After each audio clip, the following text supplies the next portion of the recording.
मैं 100 शिप निकालूंगा, 200 शिप निकालूंगा, एक शिप हिट होगा, सो ठीक है, 200:1 का ratio, we take that risk. अब वो रिस्क लेंगे, बट हमने 199 198 निकाल लिए, एक दो ये हिट करेंगे, जो हिट हो गया वो खबर बनेगा, जो 199 निकल के वो कहीं खबर बनता नहीं, मेरा काम हो रहा। American are businessman at the end of the day, मेरा काम हो रहा। अब जो जिसकी किस्मत होगी वो हिट होगा, वॉर है, क्या कर सकते। This is what they have in mind. अब जयशंकर और मक्का पैक्ट, जयशंकर साहब ने क्या बोला, देखिए सबसे पहले मुझे यहाँ बोलना है, जो मेरा एक प्रोडिक्शन था, मैंने ये टीवी यूट्यूब हर चैनल पे एक प्रोडिक्शन किया था।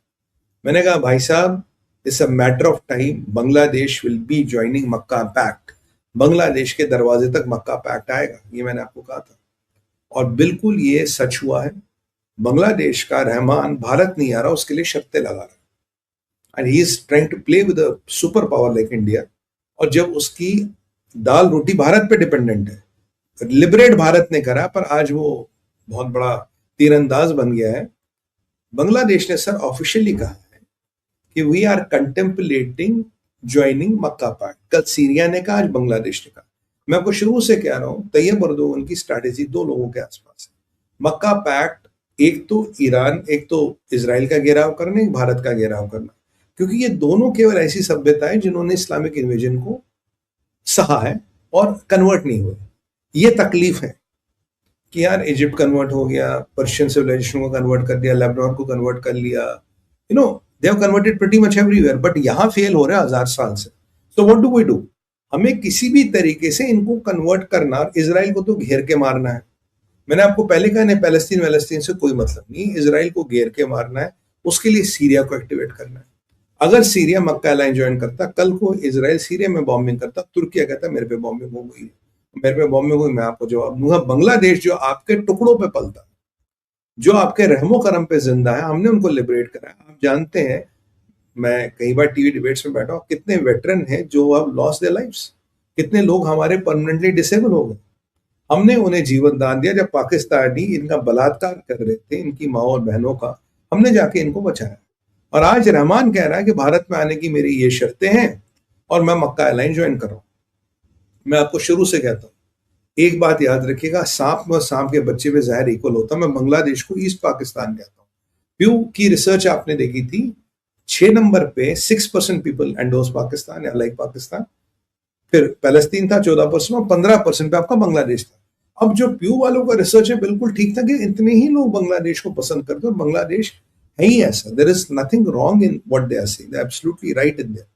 तो ये लोग एहसान फरामोश इतना है ये रहमान, क्योंकि ये देखिए ये जमात का ही आउटफ्रंट है, बीएनपी से और जमात का आउटफ्रंट, तो ये जमात से ही निकले हुए। तो ये वो भाई मुसलमान अलायंस बन रहा है, वहां हम अलाइन होते हैं, भारत को दिखा देंगे।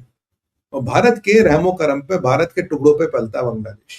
और तैयब अर्दोगन के पास मरने के पैसे नहीं है, पाकिस्तान के पास जिंदा रहने के पैसे नहीं है, और मोहम्मद बिन सलमान पैसे देगा, but Bangladesh can not survive on its own.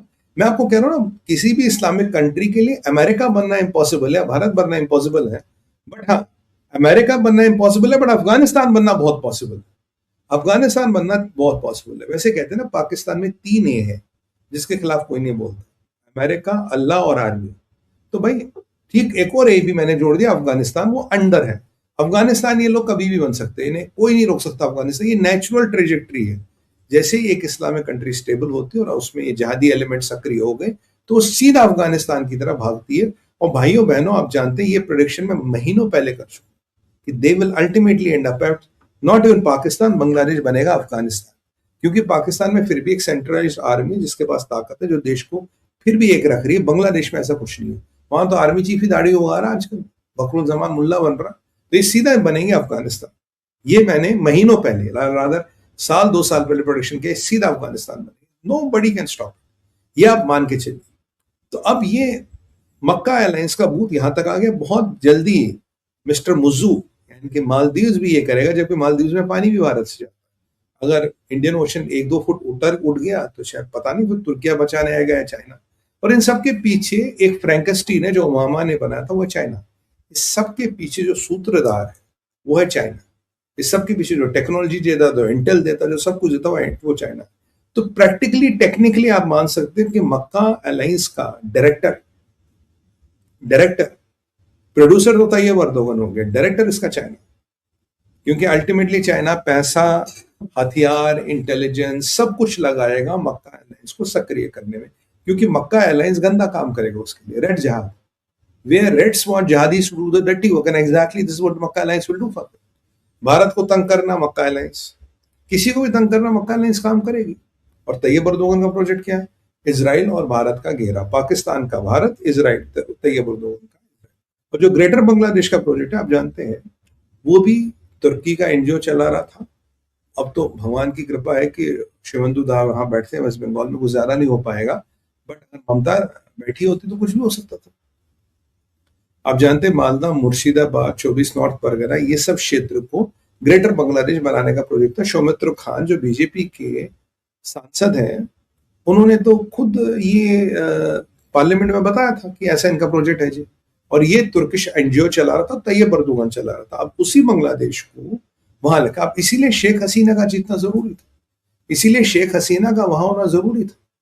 जब शेख हसीना थी तो काफी चीजें, 80% चीजें कंट्रोल में थी, 100 तो नहीं कहूंगा, 80 थी। अब आई मीन जमाती दाढ़ी वाले, बिना दाढ़ी वाला, और मैंने याद रखे बिना दाढ़ी मूछ वाला मुल्ला ज्यादा खतरनाक होता, अलतकिया, पूरा अलतकिया होता वो। तो इसीलिए ये पूरा अलतकिया है ये Rahman, so that's what he is.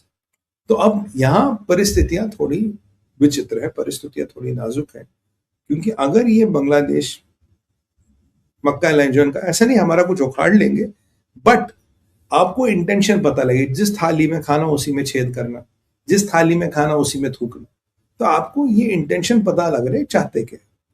अब जयशंकर साहब से पूछा, साहब ये बांग्लादेश जो है ये मक्का एयरलाइंस में जा रहा, आपको क्या कहना? जयशंकर साहब का बिल्कुल कहना है, बड़ा अच्छा कहा डॉक्टर साहब ने। आप जानते हैं मैं उनका बहुत बड़ा फैन हूँ, तो मतलब doctor Jaishankar is inspiration, Modi ji की तरह इज इंस्पिरेशन। उन्होंने बड़ा अच्छा कहा, बोला यार मक्का एयरलाइंस बन गया, ऐसा नहीं है कि मैं इसको देखता नहीं, ऐसा नहीं मैं इसको इग्नोर, अरे यार ये कौन है, कुछ नहीं करेगी, कहना नहीं, हर चीज का वजन होता, हर चीज का वेट होता। बट अब एक बात भी देखो, जो मक्का एयरलाइंस के लोग हैं, they are all facing military challenges, they are all facing military challenges.